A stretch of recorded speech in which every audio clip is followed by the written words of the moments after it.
Now we're going to have a look at the exercise that's on page 34 of your workbook. It's all about determining the number of circuits in an installation.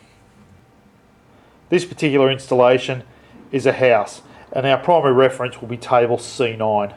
Table C9 is titled Guidance on the Loading of Points per Final Subcircuit. And the definition of a point in wiring is a termination of installation wiring intended for the connection of electricity consuming equipment.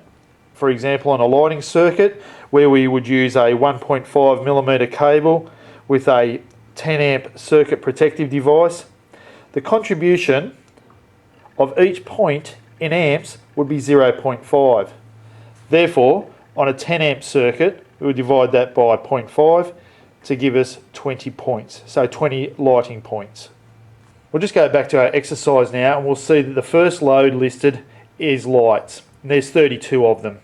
So the purpose of circuit number 1 will be lights with a 10 amp circuit breaker. So this particular installation has got 32 lighting points. We can have 20 on each. Therefore, I'm going to actually split this down the centre and suggest that we'll put 16 on each. So 16 lighting points at 0.5 of an amp each gives us a total of 8 amps. And 8 amps is less than 10 amps. We'll now move on to the socket outlets. Once again, referring to table C9. The minimum size for a conductor for a socket outlet circuit is 2.5. And on this example, we're using a 20 amp breaker. So 2.5mm squared, 20 amp breaker. We come across to the column that relates to socket outlets, 10 amp single phase or multi-phase socket outlets up here. We see that all domestic installations, that each point contributes 1 amp. There's also a number of footnotes up here. Footnote 3, 7, 8 and 9. Let's refer to those. Of particular interest to us is footnote 3, which says, for the purpose of determining the number of points, a multiple combination of socket outlets is regarded as the same number of points as the number of integral socket outlets in that combination. Simply put, that says that a double outlet is worth 2 points. A triple outlet would be worth 3, etc. So in our example, we've got a total of 24 double outlets, which gives us a total of 48 points. And in this example, our 48 points each contribute 1 amp. So that gives us a total of 48 amps.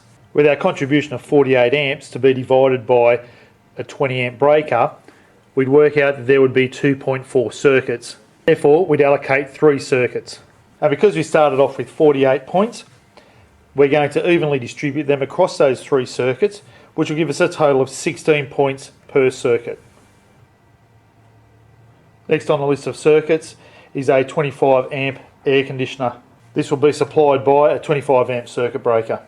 Previously you would have read in C5, when it comes to the number of points connected to circuits, that any piece of equipment with a current rating in excess of 20 amps per phase should be connected to a separate and distinct circuit.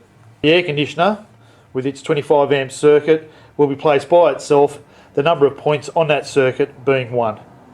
Likewise for circuit number 7, the hot water system, 20 amps and 1 point per circuit. We've now got a complete schedule of circuit breakers for this particular job. 2 10 amps, a total of 4 20 amp breakers and a 25 amp breaker. 7 circuits in total.